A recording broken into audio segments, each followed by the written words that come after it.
तो जैसे कि लास्ट एपिसोड में हमने देखा था, वो जो ओल्ड मैन होता है वो किंग यान की तारीफ करते हुए बोलता है कि जब तुमने अपनी एनर्जी का यूज कर कर उन मछलियों को पानी से बाहर निकाला था तो मैं तभी समझ गया था कि तुम मोन रियलम के एक स्ट्रॉन्ग कल्टीवेटर हो। और उस ओल्ड मैन की इस बात को सुनकर जो किंग यान होता है वो उसे मना करने लगता है, लेकिन तभी वो जो ओल्ड मैन होता है वो किंग यान से बोलता है कि तुम्हें मना करने की कोई भी जरूरत नहीं है, क्योंकि मैं तुम्हारी एबिलिटी को देखकर समझ चुका हूँ कि तुम मोन रियलम के एक स्ट्रॉन्ग कल्टीवेटर हो। तभी जो यानियों होती है वो भी किंग यान से बोलती है कि हाँ, तुम्हें हमें बेवकूफ़ बनाने की कोई भी ज़रूरत नहीं है, क्योंकि हम तुम्हारी यहाँ पर बातों में नहीं फंसे कि हमने अपनी आंखों से देखा है कि तुम अपनी एनर्जी का यूज कर कर किस तरह से उन मछलियों को पकड़ रहे थे। और उन लोगों की अब इस तरह की बातों को सुनकर जो कि ज्ञान होता है वो भी अजीब सा फेस बना लेता है और उसे समझ में नहीं आता कि वो इन लोगों को क्या बोले। और अब थोड़ी देर सोचने के बाद वो उन लोगों से बोलता है कि ठीक है, मैं तुम्हारी बात को मानने के लिए तैयार हूँ कि मैं मोंडी आलम का कल्टीवेटर हूँ। और इतना बोलकर जो कि ज्ञान होता है वो अपने मन में सोचता है कि लगता है कि यहाँ पर लोग पावरफुल कल्टीवेटर नहीं है, इसीलिए ये लोग मोन रियलम के कल्टीवेटर को भी बहुत ज़्यादा पावरफुल समझ रहे हैं। लेकिन मुझे इन लोगों को ज़्यादा कुछ बताने की ज़रूरत नहीं है, क्योंकि मुझे लगता है कि अगर मैं इन्हें सच बताऊंगा भी तो ये मेरी बात के ऊपर यकीन नहीं करेंगे। और किंग यान ये सोच ही रहा होता है, तभी जो यानियों होती है वो किंग यान के पास में आते हुए उसे बोलती है कि ब्रदर, क्या आप मुझे उस टेक्निक को सिखा सकते हो जिस टेक्निक का यूज कर कर आपने मछलियों को पकड़ा था। और यानियों की इस बात को सुनकर जो किंग यान होता है वो यानियों से बोलता है कि हाँ, ये कोई इतनी बड़ी चीज़ नहीं है, मैं तुम्हें इसे सिखा सकता हूँ। और किंग यान इतना बोल ही रहा होता है, लेकिन तभी हम देखते हैं कि वहाँ पर कोई अजीब सी चीज़ आने लगती है, जिससे कि वहाँ पर एक धमाका भी होता है। यह देखकर जो किंग यान और जो यानियों होते हैं वो उस तरफ देखने लगते हैं, और जो ओल्ड मैन होता है वो घबराते हुए बोलता है कि ये तो एक डीमन है। और उसके इतना बोलते के साथ ही वो हम देखते हैं कि वहाँ पर एक डीमन आ जाता है, जो कि हंसते हुए बोलता है कि यहाँ से मुझे ह्यूमन के गोश्त की खुशबू आ रही है, लगता है कि मुझे आज खाने के लिए काफ़ी अच्छा गोश्त मिलने वाला है।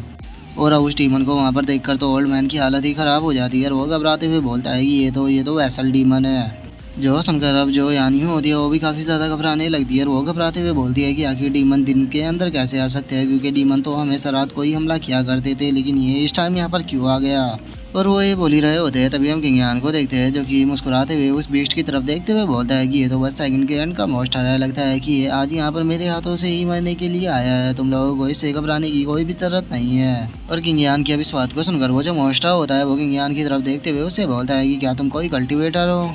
जो सुनकर किंग उसकी तरफ अटैक करने के लिए जा ही रहा होता है, तभी वो जो ओल्ड मैन होता है वो किंग को रोकते हुए उससे बोलता है कि लिटिल ब्रदर, ये जो मॉन्स्टर है ये सेकंड गेट का मॉन्स्टर है और मुझे नहीं लगता कि तुम यहाँ पर इसे हरा पाओगे, क्योंकि ये जो सेकंड ग्रेड के मॉन्स्टर होते हैं ये मोन रियलम के कल्टीवेटरों से बहुत ज़्यादा पावरफुल होते हैं। जो सुनकर अब जो वो मॉन्स्टर होता है वो भी ज़ोर ज़ोर से हंसने लगता है और वो हंसते हुए बोलता है कि अच्छा, तो तुम मोन रियलम के कल्टीवेटर हो, लेकिन तुम्हें नहीं बोलना चाहिए कि मैं सेकंड ग्रेड का मॉन्स्टर हूँ और मैं तुम्हें केवल अपने एक ही अटैक से ख़त्म कर सकता हूँ। और उस मॉन्स्टर के इतना बोलते के साथ ही अब जो यानियों होती है वो अपने ग्रैंडपा से बोलती है कि ग्रैंडपा, आखिर ये सेकंड ग्रेड के मॉन्स्टर क्या होते हैं, क्या ये ज़्यादा पावरफुल होते हैं, क्योंकि जो ब्रदर किंग यान है वो तो मोन रियलम के कल्टीवेटर है, तो क्या वे मोन रियलम पर होने के बाद भी इस बीस्ट को नहीं हरा सकते। जो सुनकर अब जो ग्रैंडपा होते हैं वो यानियों को बताते हैं कि जो सेकंड ग्रेड के मॉन्स्टर होते हैं वो मोन रियलम के कल्टीवेटरों के वैसे तो बराबर ही होते हैं, लेकिन मॉन्स्टर की जो पावर होती है वो ह्यूमन से ज़्यादा होती है, इनकी बॉडी भी ह्यूमन से ज़्यादा पावरफुल होती है। इसीलिए अगर सबसे पावरफुल मोन कल्टीवेटर भी सेकंड ग्रेड बीस्ट के साथ में फाइट करेगा तो वो उसे नहीं हरा सकता, बस वो उसे इंजर्ड ही कर सकता है।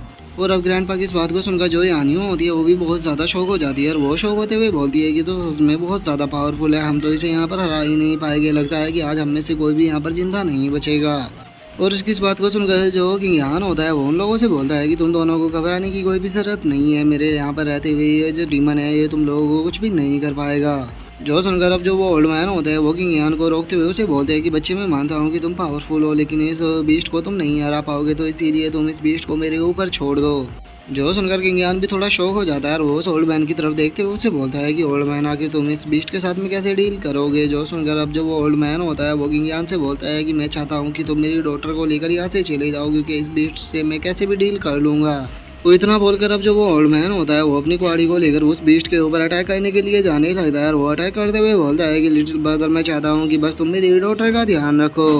और इतना बोलकर वो जो ओल्ड मैन होता है वो अपने मन में सोचता है कि मैं जानता हूँ कि मैं इस बीस्ट को नहीं हरा सकता, लेकिन मैं इसे इतना तो टाइम दे ही सकता हूँ कि इतने टाइम में ये यहाँ से लेकर मेरी ग्रैंड डॉटर को चला जाए। और वो ओल्ड मैन इतना सोच ही रहा होता है, तभी वो जो बीस्ट होता है वो ओल्ड मैन के ऊपर अटैक करते हुए बोलता है कि ओल्ड मैन, क्या तुम्हें लगता है कि तुम मुझसे यहाँ पर फाइट करने के लायक हो। और इतना बोलकर हम देखते हैं कि वो उस ओल्ड मैन के हाथ से उस एक्स को छुड़वा देता है।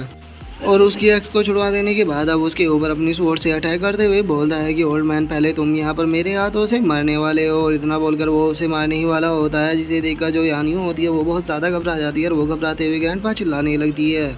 और अब उस बीस्ट को अपने ऊपर अटैक करता हुआ देखकर वो जो ओल्ड मैन होता है वो अपने मन में सोचता है कि मैं सच में बहुत यूजलेस हूँ, क्योंकि मैं तो इसे एक पल के लिए भी नहीं रोक पाया। यानी वो मुझे माफ़ कर देना, क्योंकि मैं तुम्हें यार यहाँ पर मदद नहीं कर पाया। और वो इतना सोच ही रहा होता है तभी जो किंग यान होता है वो वहाँ पर आकर उस बीस्ट की चेस्ट के पार पार अपनी स्वॉर्ड को कर देता है। और वो उसको करते हुए बोलता है कि क्या तुम्हें लगता है कि तुम मेरे रहते हुए यहाँ पर किसी को मार पाओगे। और किंग यान के इतना बोलते हम देखते हैं कि वो बीस्ट वहीं गिर कर मर जाता है। जो देखकर तो उस ओल्ड मैन को अपनी आंखों पर यकीन ही नहीं होता है। वो शो होते हुए बोलता है कि क्या मैं अभी भी जिंदा हूँ और इस लिटिल ब्रदर ने यहाँ पर सेकंड ग्रेड के इस बीस्ट को भी मार दिया। सच में ये ब्रदर तो बहुत ज़्यादा पावरफुल है। और उस ओल्ड मैन के इतना बोलते के साथ ही अब जो यानियो होती है वो अगर उसके गले लग जाती है और वो रोते हुए उसे बोलती है कि ग्रैंडपा आपने मुझे बहुत ज़्यादा डरा दिया था, मुझे लगा था कि मैं आपको आज खो दूंगी। जो सुनकर जो ओल्ड मैन होता है वो उसे चुप करते हुए बोलता है कि रो मत ग्रैंडपा, बिल्कुल ठीक है। और इतना बोलकर अब जो ओल्ड मैन होता है वो किंग यान की तरफ देखते हुए बोलता है कि आपने केवल एक ही अटैक में सेकंड ग्रेड के मोस्टर को भी यहाँ पर मार दिया, इसका मतलब आप मून रियलम से ऊपर के कल्टिवेटर हो। जो सुनकर जो किंग यान होता है वो उस ओल्ड मैन से बोलता है कि हाँ मैं मून रियलम का कल्टिवेटर नहीं हूँ बल्कि। और इससे आगे की किंग यान कुछ बोल पाता वो जो ओल्ड मैन होता है वो अपने आप ही खुश होते हुए बोलता है मैं समझ गया था कि तुम मून रियलम की कल्टिवेटर नहीं हो बल्कि तुम उससे ऊपर के कल्टिवेटर हो, जिसे कि ग्रेट सन गॉड कहा जाता है। जो सुनकर जो किंग यान होता है वो अजीब सा फेस बनाते हुए अपने मन में सोचता है कि क्या इसने मुझे ग्रेट सन गॉड कहा, लेकिन क्या होगा अगर मैं इसको बता दूं कि मैं यांग रियलम का कल्टिवेटर हूँ। लगता है कि यह हार्ट अटैक से ही मर जाएगा। और किंग यान ये सोच ही रहा होता है तभी जो यानियो होती है वो अपने ग्रैंडपा से बोलती है कि ग्रैंडपा ये सन गॉड क्या होता है, क्या आप इसके बारे में मुझे बता सकते हो। जो सुनकर अब जो ओल्ड मैन होता है वो यानियों को बताने लगता है कि ऐसा कहा जाता है कि कुछ लोग बहुत ज़्यादा पावरफुल होते हैं और वे मून रियलम से भी आगे बढ़ जाते हैं, जिन्हें कि ग्रेट सन गॉड कहा जाता है। और उनकी पावर इतनी ज़्यादा होती है कि वे एक ही अटैक से 200 आदमियों को भी मार सकते हैं। पहले मुझे लगता था कि ये बस कोई अफवाह है, लेकिन आज इस ब्रदर को देखने के बाद मुझे पक्का यकीन हो गया कि ग्रेट सन गॉड के भी कल्टिवेटर होते हैं। और तुमने देखा ही है कि इसने कैसे यहाँ पर इस बीस्ट को मार दिया। और मुझे यकीन है कि अगर ये हमारे विलेज के अंदर जाएगा तो ये एक ही अटैक में विलेज के सभी लोगों को भी मार सकता है। जो सुनकर तो यानियों और भी ज़्यादा खुश हो जाती है और वो किंग यान की तरफ देखते हुए बोलती है कि ब्रदर किंग यान आप तो सच में बहुत ज़्यादा पावरफुल हो। जो सुनकर किंग यान अजीब सा फेस बनाते हुए उससे बोलता है कि नहीं नहीं मैं इतना ज़्यादा भी पावरफुल नहीं हूँ। जो सुनकर वो जो ओल्ड मैन होता है वो किंग यान से बोलता है कि मास्टर किंग यान आपको हमसे झूठ बोलने की ज़रूरत नहीं है, अगर आप पावरफुल ना होते तो आप उस सेकंड ग्रेड के बीस्ट को एक अटैक में ही कैसे मार देते। सच में आप तो बहुत ही ज़्यादा झूठ बोल रहे हो, अगर आप इसी तरह से झूठ बोलते रहे तो ये ओल्ड मैन आपसे गुस्सा हो जाएगा।